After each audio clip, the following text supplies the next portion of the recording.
शराब नीति घोटाला में मनीष सिसोदिया और सीबीआई के बीच सवालों का दौर अभी भी थमा नहीं है। मनीष सिसोदिया ने जिस तरह के आरोप लगाए हैं, उसके बाद से सीबीआई का बयान भी सामने आ गया है। दिल्ली की शराब नीति में घोटाले की जांच कर रही सीबीआई ने उप मुख्यमंत्री मनीष सिसोदिया की ओर से लगाए गए आरोपों से इनकार किया है। सीबीआई ने कहा कि सिसोदिया से पूछताछ पूरी तरह प्रोफेशनल और कानूनी तरीके से हुई है। एफआईआर में जो आरोप लगे हैं, उन्हें लेकर ही पूछताछ की गई है।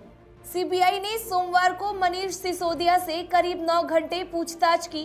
पूछताछ के बाद मनीष सिसोदिया ने सीबीआई पर कई गंभीर आरोप लगाए हैं। सिसोदिया ने आरोप लगाया कि पूछताछ के दौरान सीबीआई ने उन्हें अपनी राजनीतिक पार्टी छोड़ने के लिए धमकाया है। सिसोदिया ने कहा, मुझे सीबीआई ऑफिस में आम आदमी पार्टी छोड़ने के लिए धमकाया गया। मुझे कहा गया कि पार्टी छोड़ दो वरना ऐसे केस दर्ज होते रहेंगे। मैं बीजेपी के लिए आप नहीं छोड़ूंगा। उन्होंने कहा कि वो मुझे मुख्यमंत्री बना देंगे। इन तमाम सवालों के बीच जब सिसोदिया ने मीडिया से बातचीत की तो उन्होंने पूरी कहानी ऑपरेशन से लोटस से जोड़ दी। यानी मनीष सिसोदिया ने कहा कि 9 घंटे की पूछताछ के दौरान मुझे समझ आया कि कैसे सारा केस फर्जी है। मुझे आज समझ आया कि सीबीआई में केस किसी घोटाले की जांच के लिए नहीं करा रखा है। उन्होंने जो केस करा रखा है वो असल में दिल्ली में ऑपरेशन लोटस को सफल बनाने के लिए करा रखा है। बीजेपी सीबीआई जैसी संवैधानिक संस्था को गलत तरीके से दबाव बनाने के लिए इस्तेमाल कर रही है।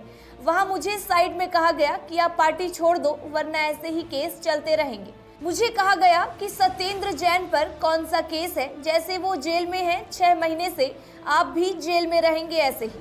मैंने उनसे कह दिया कि मैं ऑपरेशन लोटस के दबाव में आने वाला नहीं हूँ। सीबीआई ने एक बयान जारी कर कहा कि कुछ मीडिया चैनलों ने सीबीआई ऑफिस से निकलने के बाद मनीष सिसोदिया का बयान चलाया है, जिसमें वो आरोप लगा रहे हैं कि सीबीआई ने उन्हें अपनी राजनीतिक पार्टी छोड़ने के लिए धमकाया है और ऐसे ही कई आरोप लगाए गए हैं। सीबीआई इन आरोपों को खारिज करती है।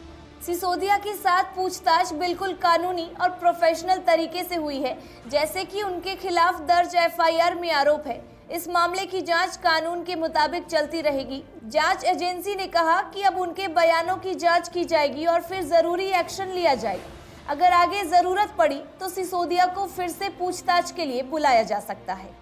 मनीष सिसोदिया के घर पर सीबीआई की टीम ने 19 अगस्त को नई आबकारी नीति में कथित भ्रष्टाचार के मामले को लेकर छापेमारी की।